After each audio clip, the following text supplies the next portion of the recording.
இன்றைக்கி நம்ம பார்க்க போகிறது உப்புமா தான் பார்க்க போகிறோம். ஆனால் இது நார்மலாக ஒரு கோதுமை மாதிரி செய்கிற உப்புமா கிடையாது. இது நல்லா உதிரி உதிரியாக வரும். நான் சொல்கிற மெத்தடில் பண்ணிங்கன்னா முதல்ல கடாயில் நெய் விட்டுக்கோங்க. நெய் ஒரு 2 ஸ்பூன் 3 ஸ்பூன் விட்டாலும் நல்லா தான் இருக்கும். விட்டுட்டு அதில் ஒரு ரவையை நல்லா வறுக்கணும். அதை போட்டு நல்லா வறுத்துட்டே இருக்கணும். கொஞ்சம் அடி பிடிக்காமல் பார்த்துக்கோங்க, அதாவது தீஞ்சிடாமல் பார்த்துக்கோங்க. நல்லா அதை வறுத்து, பொதுவாக உப்புமானாவே எல்லாருக்கும் யாருக்குமே பிடிக்காது. உப்புமானா ஓடுவாங்க. நான் சொல்கிற மெத்தடில் இந்த மாதிரி பண்ணிங்கன்னா எல்லோரும் விரும்பி சாப்பிடுவாங்க. ஏன்னா உப்புமா நம்ம வறுக்காமல் போடுவோம்.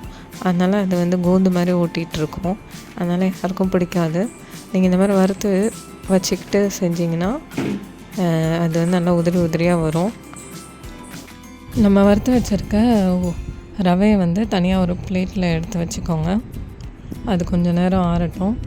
ஆறினதுக்கப்புறமா தனியாக ஒரு கடாய் போட்டு அதில் கொஞ்சோண்டு எண்ணெய் ஊற்றிக்கோங்க. அந்த எண்ணெய் கொஞ்சம் சூடாகட்டும். அப்புறம் 2 ஸ்பூன் கடலைப்பருப்பு போடுங்க. கடலைப்பருப்பு போட்டு நல்லா அதை வதக்கிக்கோங்க. வதங்கட்டும். வதங்கினதுக்கப்புறமா கடலைப்பருப்பு போட்டால் அது ஒரு மாதிரி நல்லாயிருக்கும், டேஸ்டியாக தான் இருக்கும்.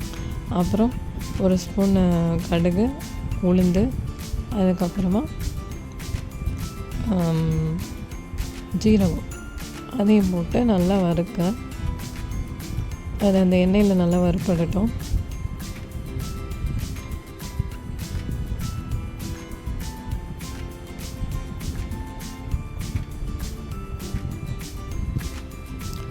அப்புறம் கருவேப்பிலை இருந்துச்சுன்னா போடுங்க, இல்லைனாலும் ஒன்றும் பிரச்சனை கிடையாது. கருவேப்பிலை, பச்சை மிளகாய், கேஷ்யூநட் இன்னும் கூட போடலாம், நல்லாயிருக்கும். சின்ன பசங்களுக்கு செய்யும்போது கேஷ்யூநட்லாம் போட்டு கொடுங்க, விரும்பி சாப்பிடுவாங்க. நல்லா வதக்குங்க.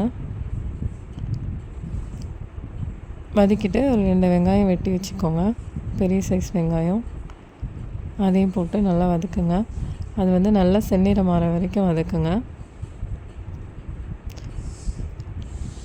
அப்போல்லாம் இந்த கெரோசின் ஸ்டவ்ன்றதுனால நம்ம வீட்டில் நம்ம அம்மா இந்த மாதிரிலாம் செஞ்சுருக்க மாட்டாங்க, வறுத்து அதை போட்டு. அதனால தான் நம்மளுக்கு உதிரி உதிரியான உப்புமா நம்மளுக்கு கிடைக்கல. இப்போ எல்லாமே மிக்ஸி, கிரைண்டர் அது இதுன்னு வந்ததுனால நம்மளுக்கு டைம் நிறையா இருக்குது. அதனால இப்படி வறுத்து பண்ணால் அது உதிரி உதிரியாக வரும். அப்புறம் தேவையான அளவு தண்ணி ஊற்றிட்டு அது கொதித்ததுக்கப்புறமா வறுத்து வச்சுருக்கோம் இல்லையா, அந்த ரவையை தூக்கி அந்த தண்ணியில் போடுங்க. போட்டுட்டு கிண்டிக்கோங்க. இது சும்மா தண்ணி மாதிரி இருக்கும்போது இறக்கி வைக்கக்கூடாது. கிண்டிட்டு அது அந்த தண்ணி இல்லாத பட்சத்தில் போட்டால் தான் நல்லா உதிரி உதிரியாக வரும்.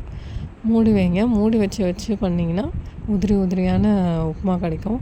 இப்போ நம்ம கிண்டும் போதே பாருங்கள் எப்படி நல்லா உதிரி உதிரியாக வருதுன்ட்டு. இந்த மாதிரி செஞ்சு கொடுத்தீங்கன்னா எல்லோரும் விரும்பி சாப்பிடுவாங்க.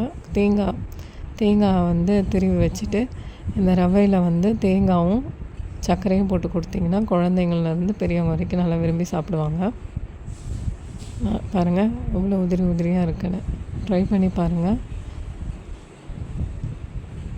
நம்ம விரும்பி புட்டு மாதிரி இருக்கும், விரும்பி வேணும்னு கேட்பாங்க. செஞ்சு பாருங்கள், நல்லாயிருக்கும். அவ்வளோதான், ஈஸியான முறையில் உதிரி உதிரியான உப்புமா ரெடி. லைக் பண்ணுங்கள், ஷேர் பண்ணுங்கள், சப்ஸ்கிரைப் பண்ணுங்கள்.